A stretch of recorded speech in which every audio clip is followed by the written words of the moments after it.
The master bedroom needs to be cleared by tonight, my mother-in-law Barbara announced, marching into my house with moving boxes. Amanda needs her space properly set up. She gestured to the young woman trailing behind her, who at least had the decency to look uncomfortable. I stood in my kitchen, coffee mug gripped tightly in my hand, watching this surreal scene unfold. Amanda, my husband's girlfriend of 6 months, shifted nervously from foot to foot, her designer handbag clutched like a shield. "And where exactly am I supposed to go?" I asked, keeping my voice steady despite the rage building inside me. Barbara waved dismissively toward the back of the house. "The garage has that small room attached. That should be fine for now, until you figure out your next steps." My name is Olivia, and at 34, I was watching my mother-in-law try to install my husband's girlfriend in my own home. The same home I'd spent the last 8 years turning into a sanctuary. The same home that now felt like it was being invaded. "This is my house," I said firmly, setting down my coffee before I gave in to the urge to throw it. Barbara's laugh was sharp and cruel. "This house belongs to the family. Michael needs it now for his new life. You should be grateful we're letting you stay at all." Michael, my husband of 10 years, had moved out 3 months ago, claiming he needed space to find himself. Apparently, he'd found himself in the arms of his 25-year-old yoga instructor. I'd known about Amanda for weeks, but them trying to move her into my home, was a new level of audacity. "I'm not moving to the garage," I stated, crossing my arms. "And Amanda isn't moving in here. Don't be difficult, Olivia." Barbara stepped closer, her perfectly manicured finger pointing at my face. "This house has been in our family for generations. Michael's grandfather built it. You're just the soon-to-be ex-wife. You have no right to it." What Barbara didn't know, what none of them knew, was that Michael's grandfather Thomas had been more than just the man who built this house. He'd been my mentor, my friend, and in many ways, more of a parent to me than Barbara had ever been to Michael. I'd spent countless evenings with Thomas in his final years, listening to his stories, learning about the family history, and helping him organize his affairs. Barbara had been too busy with her social clubs to visit him, and Michael had always found excuses not to stop by. But I was there, 3 times a week, until the very end. "The movers will be here this afternoon," Barbara continued, already measuring the windows for new curtains. "Amanda has excellent taste. This place could use a more youthful touch." I watched as Amanda ran her hand along the kitchen counter, the same counter where Thomas had taught me to make his secret recipe pasta sauce. Every surface in this house held memories, not just of my marriage, but of the real family I found here. "I have some work calls to make," I said calmly, picking up my coffee again. "I'll be in my office." "Your office?" Barbara scoffed. "That's going to be Amanda's yoga room. She'll need somewhere to train her clients."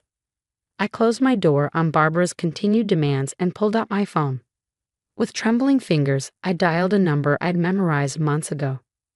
"Mr. Patterson? It's Olivia. I think it's time." The lawyer's voice was calm and reassuring. "I was wondering when you'd call. Shall I proceed with opening the trust documents?" "Yes," I replied, hearing Barbara and Amanda's voices float up from downstairs as they discussed paint colors. "It's definitely time." What they didn't know was that Thomas, in his final months, had done more than just share stories with me. He'd seen exactly who his family had become. Barbara's materialistic manipulation, Michael's weak-willed selfishness, and he planned accordingly. I hung up with Mr. Patterson and opened my desk drawer, pulling out an old envelope. Inside was a letter Thomas had given me 2 weeks before he passed away. "Only open this when you need it most," he'd said, his wise eyes twinkling with that familiar mix of mischief and kindness. I'd known this day was coming. I'd seen the signs in Michael's growing distance, in Barbara's increasingly hostile behavior. Thomas had seen it too, long before any of us were ready to admit it. Downstairs, I heard the front door open and Michael's voice join the others. "The movers are on their way," he called out. "Mom, did you tell Olivia about the garage?" I ran my fingers over Thomas's letter, remembering his last words to me. "Sometimes, my dear, justice comes in unexpected ways. Just be patient and trust in what we've planned." The sound of footsteps on the stairs told me they were coming to confront me again. I tucked the letter away and squared my shoulders. Let them come. Let them make their plans and measure their curtains. The trust documents would be unsealed tomorrow morning, and then they'd learn what Thomas had known all along. That family isn't about blood or marriage. It's about who shows up, who cares, who stays. Barbara's sharp knock rattled my office door. Olivia, the movers need to get in there. I smiled, thinking of Thomas and the future he'd helped secure. Come in, Barbara. We need to talk about the house. The door swung open, and there they stood. Barbara, Michael, and Amanda, ready to claim what they thought was rightfully theirs. They had no idea what was coming, what's there to talk about. Michael asked, leaning against my office doorframe with that familiar look of smug confidence. Mom's right. This is a family house. You're not family anymore. I sat calmly at my desk, fingers tracing the edge of Thomas's letter. Actually, there's quite a lot to discuss. Mr. Patterson, the family lawyer, will be here in 20 minutes. Barbara's perfectly penciled eyebrows shot up. Patterson? Why would that old fool be coming here? Because I called him, I replied simply, and he's bringing some important documents that all of you need to see. Michael straightened up, his smugness wavering slightly. He remembered Mr. Patterson from his grandfather's funeral, the stern-faced lawyer who'd given him a disapproving look when he checked his phone during the eulogy. Whatever game you're playing, Olivia, Barbara started, but the doorbell cut her off. That'll be him now, I said, standing up. Shall we move this to the living room? They followed me downstairs, Barbara whispering furiously to Michael while Amanda trailed behind, clutching her designer bag like a security blanket. Mr. Patterson stood at the door, his weathered briefcase in hand, looking exactly as he had the day Thomas had introduced us. Mrs. Collins, he nodded to me, then turned a cool gaze to the others. Barbara, Michael. And this must be the girlfriend. Amanda flushed red as Barbara bristled. Now see here, Patterson. Please, he interrupted. Let's all sit down. We have important matters to discuss. Once everyone was seated, Barbara perched on the edge of the sofa like she was ready to pounce. Michael slouched in his father's old armchair, Amanda hovering uncertainly nearby. Mr. Patterson opened his briefcase. Before his death, the lawyer began, Thomas Collins made certain arrangements regarding this property, arrangements he specifically asked me not to reveal until they became necessary. What arrangements? Michael demanded. Grandpa left everything to the family. Mr. Patterson pulled out a thick envelope.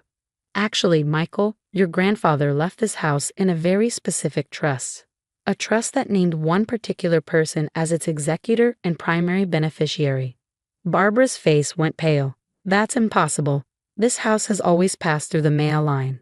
It belongs to Michael. Not according to this, Mr. Patterson said, removing several documents from the envelope. Thomas was quite clear about his wishes. The house and everything in it was to be placed in trust for the person who, in his words, showed true understanding of what family means. He turned to me, extending the papers. Olivia has the name trustee and beneficiary. These belong to you. The silence in the room was deafening.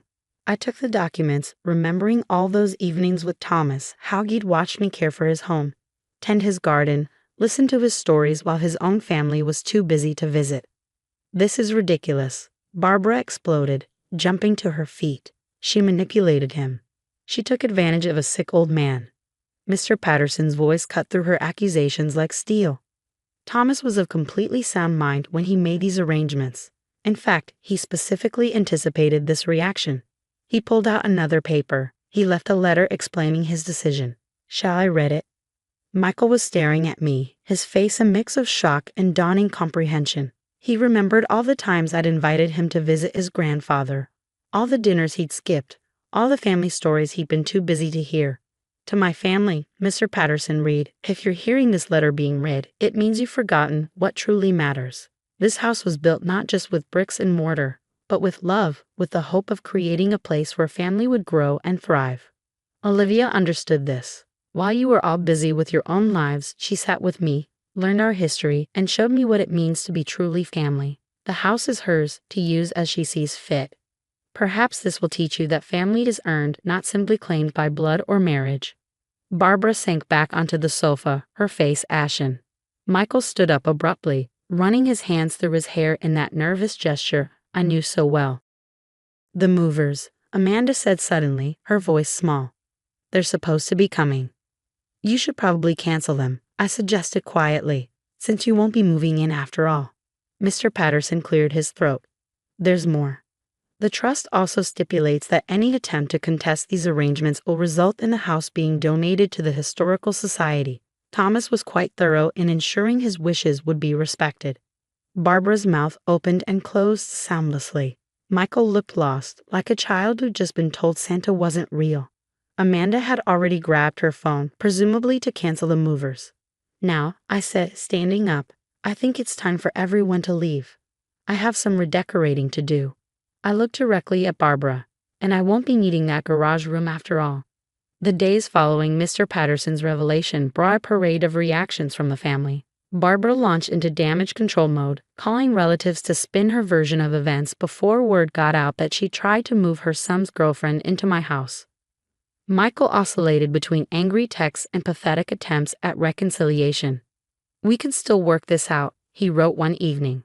The house is big enough for both of us. I didn't bother responding. Instead, I spent my time restoring the house to the way Thomas had loved it. I rehung his old photographs that Barbara had deemed outdated. I brought his favorite armchair back from the attic where Michael had banished it.